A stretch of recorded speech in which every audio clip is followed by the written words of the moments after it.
పాడి పంటల ఛానల్ చూస్తున్న రైతులందరికీ నమస్కారం. నేను డాక్టర్ శ్రీపాద సాయిరాం. నేను పశువైద్యాధికారిగా పశువైద్యశాల బొరంపాలెం ఏలూరు జిల్లాలో పనిచేస్తున్నాను.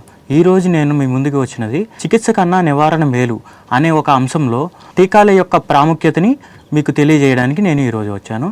చికిత్స కన్నా నివారణ మేలు. చికిత్స కన్నా నివారణ ఎందుకు మేలు అంటే, ఒక వ్యాధి అనేది పశువుకి సంక్రమించిన తర్వాత మనం దానికి చేయవలసిన చికిత్స మరియు ఆ వ్యాధికి ఇబ్బంది పడుతూ, ఆ పశువు ఇబ్బంది పడుతూ ఆ వ్యాధి నుంచి బయటపడడానికి చాలా కష్టపడుతూ ఉంటుంది. దానికన్నా ముందే మనం ఆ చికిత్స చేయడం కన్నా ముందు పశువుల్లో వ్యాధి రాకుండానే ముందుగానే మనం చికిత్స చేయకుండానే నివారణ చేసుకోవడానికి ఈ టీకాలు అనేవి వాడతాము.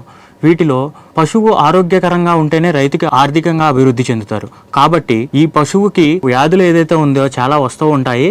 వాటిలో చాలా ప్రమాదకరమైన వ్యాధులు చాలా వస్తూ ఉంటాయి. ఆ వ్యాధుల నుంచి మనం వ్యాధికి సంబంధించిన చికిత్స చేసుకోవడానికి మనకి చాలా ఖర్చు అవుతూ ఉంటుంది. లేని యెడల పశువు యొక్క సామర్థ్యం దెబ్బతింటుంది. అది మళ్ళీ పాత సామర్థ్యానికి రావడానికి కూడా చాలా సమయం పడుతుంది. కాబట్టి ఆ పశువుకి ఆ వ్యాధి రాకుండానే మనం నివారణ చేసుకోగలిగిన సువకాశమే పశువులకు టీకాలు వేయించడము.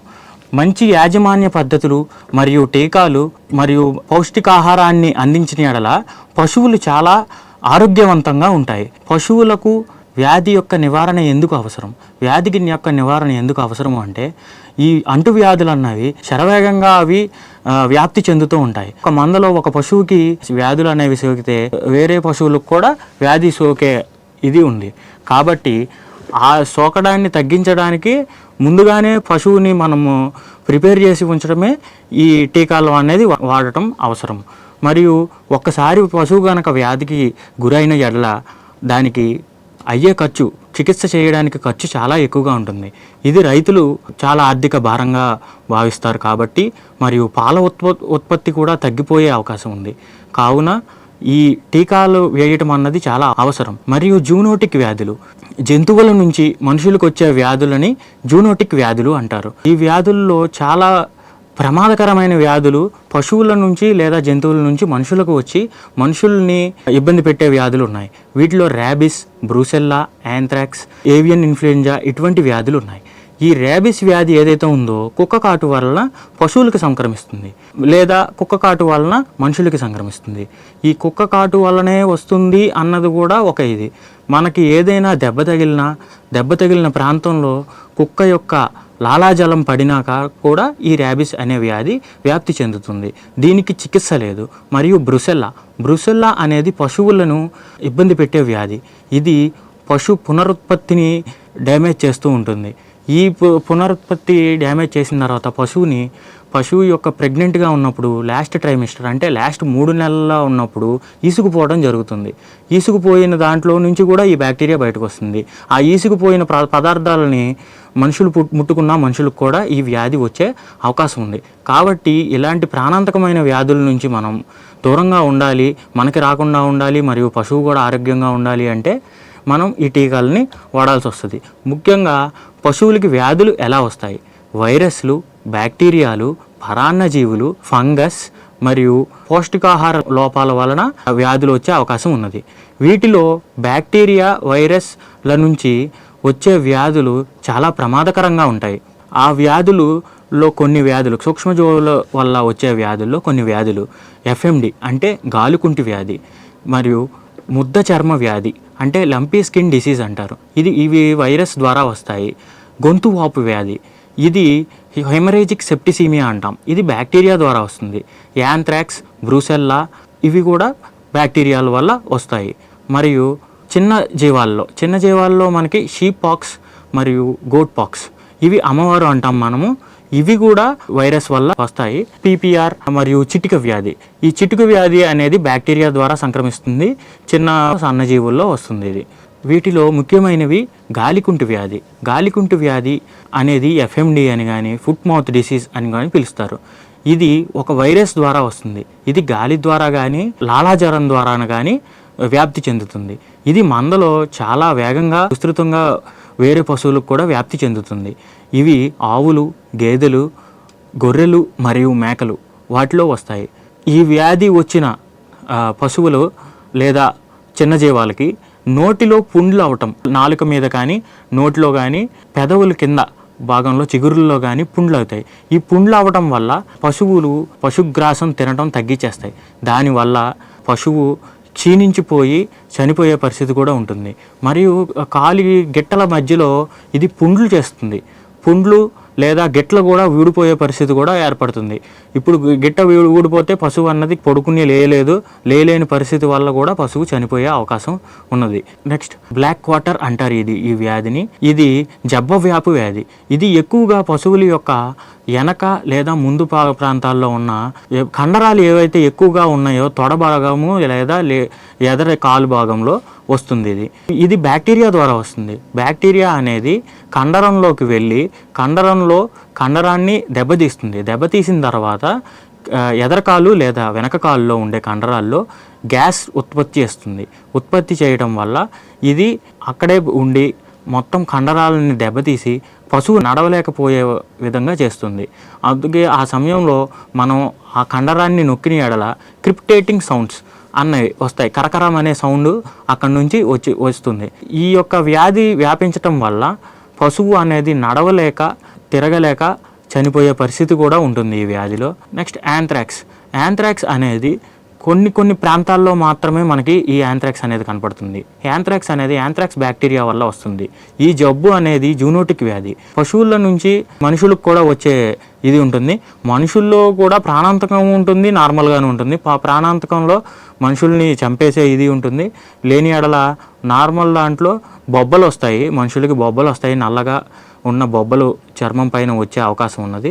పశువుల్లో మాత్రం ఈ బ్యాక్టీరియా అన్నది స్పోర్స్ కింద మారిపోయి కింద ఉన్న సాయిల్లో భూమిలో 60 సంవత్సరాల వరకు 2 సంవత్సరాల నుంచి 60 సంవత్సరాల వరకు ఉంటుంది. ఎప్పుడైతే పశువు దీన్ని అక్కడ ఆ ప్రదేశంలో ఉన్న నీరు తాగటం కానీ తినడం కానీ గడ్డి తినడం కానీ చేయడం వలన ఈ స్పోర్ అన్నది పశువులోకి వెళ్ళి పశువు లోపల అది జెర్మినేట్ అయ్యి అంటే బ్యాక్టీరియా కింద మారి పశువుని చంపేస్తుంది. ఈ వ్యాధి చాలా ప్రాణాంతకం. చిటుక రోగం. ఇది చిన్న పశువులకి అనగా గొర్రెలు లేదా మేకలకు ఈ చిటుక రోగం అనేది వస్తుంది. ఇది ఎలా ఉంటుంది అంటే పశువు చిన్న గొర్రెలు కానీ మేకలు కానీ రాత్రి తింటాయి ఫుల్గా. ఆ కలుషితమైన గడ్డిలో ఈ యొక్క ఏదైతే ఉందో గడ్డిలో ఎంటెరోటాక్సిమియా అనే ఒక బ్యాక్టీరియా, క్లాస్ట్రీడియం చెందిన బ్యాక్టీరియా అన్నది లోపలికి వెళ్ళిన తర్వాత ఈ బ్యాక్టీరియా అన్నది వృద్ధి చెంది ఎప్సిలాన్ టాక్సిన్ అనే ఒక టాక్సిన్ అంటే విషాన్ని మేకల్లోనో గొర్రెల్లోనో బాడీలోకి వదిలిపెడుతుంది. అది వదిలిపెట్టడం ద్వారా ఇవి బ్రెయిన్, మెదడు, ఇంటెస్టైన్స్, గుండె అన్నిటిలోకి వ్యాప్తి చెంది సడన్గా అంటే తలకాయ వెనక్కి తిప్పుకుని చనిపోతాయి. రాత్రి మంచిగా మేస్తూ ఉన్న జీవి తెల్లారేపాటికి చనిపోతుంది. అందుకనే దీన్ని చిటుక రోగం అంటారు. ఈ వ్యాధులు అన్నిటికీ టీకాలు వేసుకుంటే చాలా బాగా పనిచేస్తుంది. అందులో టీకా ఎలా పనిచేస్తుంది, టీకా అనే దాన్ని ఎలా తయారు చేస్తారా అంటే శాస్త్రవేత్తలు దాకా మనం మాట్లాడుకున్న బ్యాక్టీరియా కానీ వైరస్ని కానీ తీసుకొని అందులో చిన్న ముక్కని అంటే యాంటీజెన్ అన్న పదార్థాన్ని తయారు చేస్తారు. అది మనకి ఏ విధమైన హాని చేయదు. ఆ హాని చేయని ఆ పదార్థాన్ని యాంటీజెన్ అంటారు. ఆ యాంటీజెన్ని మనకి ఎక్కిస్తారు అంటే పశువులలోకి ఎక్కిస్తారు. దాన్నే టీకా అంటాం. ఆ టీకా ఎక్కించిన తర్వాత అది మన ఈ బ్యాక్టీరియాలు ఎలా అయితే ఉన్నాయో వాటిలాగే ఉంటుంది ఆ యాంటీజెన్. కాబట్టి మన బాడీ పశువు యొక్క బాడీ ఏం చేస్తుంది అంటే దాన్ని బ్యాక్టీరియా కింద గుర్తించి దాన్ని సంహరించడం కోసం యాంటీబాడీస్ అనే వాటిని ఉత్పత్తి చేస్తాయి. ఆ యాంటీబాడీస్ వెళ్ళి ఆ యాంటీజెన్ని చంపేస్తాయి. ఇది తక్కువ మోతాదులో ఇస్తాము కాబట్టి ఎలాంటి ఇబ్బంది ఉండదు. సో ఆ తర్వాత వచ్చిన యాంటీబాడీస్ని బ్రెయిన్ దాచి పెట్టుకుంటుంది అంటే బ్రెయిన్లో సేవ్ చేసి పెట్టుకుని ఉంటుంది. ఆ యాంటీబాడీస్ని మరలా అలాంటిదే అంటే ఇప్పుడు మనకి ఆ పశువుల్లోకి ఆ వ్యాధి వచ్చిన ఎడల ఆల్రెడీ సేవ్ చేసుకుంది కాబట్టి ఆ యాంటీబాడీస్ని మళ్ళీ వెంటనే తయారు చేసి వాటిని వెంటనే చంపేయడానికి ప్రయత్నించి చంపేస్తుంది. కాబట్టి టీకాలు అనేవి ఈ విధంగా పనిచేస్తాయి. టీకాల వల్ల కలిగే ప్రయోజనాలు. ఇందులో టీకాలు అనేది ఎలా పనిచేస్తాయో ఇప్పుడు దాకా చూసాము. ఈ టీకాలు వల్ల ప్రయోజనాలు ఏమిటి అంటే ముందుగానే పశువుకి లేదా మనిషికి మనం టీకాలు వేయడం వల్ల ముందుగానే యాంటీబాడీస్ అన్నాయి బాడీలో తయారై ఉంటాయి. కాబట్టి ఆ తయారై ఉన్న యాంటీబాడీస్ అన్నాయి రేపు ఒక వ్యాధికి సంబంధించిన కారకం అంటే వైరస్ కానీ బ్యాక్టీరియా కానీ పశువులోకి వచ్చిన తర్వాత ఆ వచ్చిన దాన్ని ఎలిమినేట్ చేయడానికి అంటే చంపేయడానికి ఈ యాంటీబాడీస్ని మళ్ళీ ఎక్కువ మోతాదులో ప్రొడ్యూస్ చేసి పంపిస్తుంది. కాబట్టి వ్యాధి రాకుండా చూసుకుంటుంది. మరియు మందలో యొక్క వ్యాధి నిరోధక శక్తి అన్నది పెరుగుతుంది. ఒక మంద మొత్తానికి మనం ఇచ్చుకుంటే ఎలాంటి ఇబ్బందులు లేకుండా ఉంటాయి, మరణాలు తగ్గుతాయి. దీనివల్ల ఆ భయంకరమైన వ్యాధులు రావు. సో మరణాలు అనేవి తగ్గుతాయి, పాల ఉత్పత్తి పెరుగుతుంది. ఎప్పుడైతే మనకి వ్యాధులు లేవో పాల ఉత్పత్తి అన్నది ఆటోమేటిక్గా పెరిగిపోతూ ఉంటుంది. యాంటీబయాటిక్ రెసిస్టెన్స్ అనేది రాదు. ఎందుకంటే ఈ పశువుల్లో మనం ఎప్పుడైతే ఈ వ్యాధుల్ని తగ్గించామో అరికట్టామో అప్పుడు యాంటీబయాటిక్ వినియోగం అన్నది తగ్గుతుంది. కాబట్టి యాంటీబయాటిక్ రెసిస్టెన్స్ అనేది రాదు. మరియు ఇవన్నీ జరగగా పశువు వ్యాధికి లోన్ అవ్వలేదు కాబట్టి, గురవ్వలేదు కాబట్టి రైతు కూడా ఆర్థికంగా లాభపడతారు. చికిత్సకు అయ్యే ఖర్చు అంటే వ్యాధి వచ్చిన తర్వాత చికిత్సకు అయ్యే ఖర్చు ఈ టీకాల ద్వారా తగ్గించవచ్చు. మంచి యాజమాన్య పద్ధతుల్లో పశువుల్ని పెంచిన ఎడల రైతుకి ఎలాంటి హానికరం లేకుండా, ఇబ్బంది లేకుండా, ఆర్థిక నష్టం లేకుండా పశువులను పెంచుకోవచ్చు. వీటిలో శుభ్రమైన నీరు, సమతుల్యమైన ఆహారం, శుభ్రమైన పశువుల కొట్టాన్ని చాలా శుభ్రంగా ఉంచుకునే వల్ల సరి అయిన గాలి ప్రసరణ అంటే గాలి మంచిగా పశువుల కొట్టంలోకి గాలి రావడం కానీ, కొత్తగా ఏదైనా పశువుని తీసుకొస్తే దాన్ని క్వారంటైన్లో ఉంచాలి. అంటే దాన్ని పక్కన పెట్టి కొంతకాలం ఒక 10 రోజులు కానీ 15 రోజులు కానీ దాన్ని విడిగా ఉంచాలి, మందలో కడవనివ్వకూడదు. దానికి ఏదైనా వ్యాధులు ఉంటే ఈ మందలో ఉన్న పశువులకు వస్తాయి కాబట్టి రానివ్వకూడదు. మరియు క్రమం తప్పకుండా టీకాలను అంటూ వేస్తే ఈ మంచి యాజమాన్య పద్ధతులను పాటిస్తే మనకి పశువులు చాలా ఆరోగ్యకరంగా ఉంటాయి.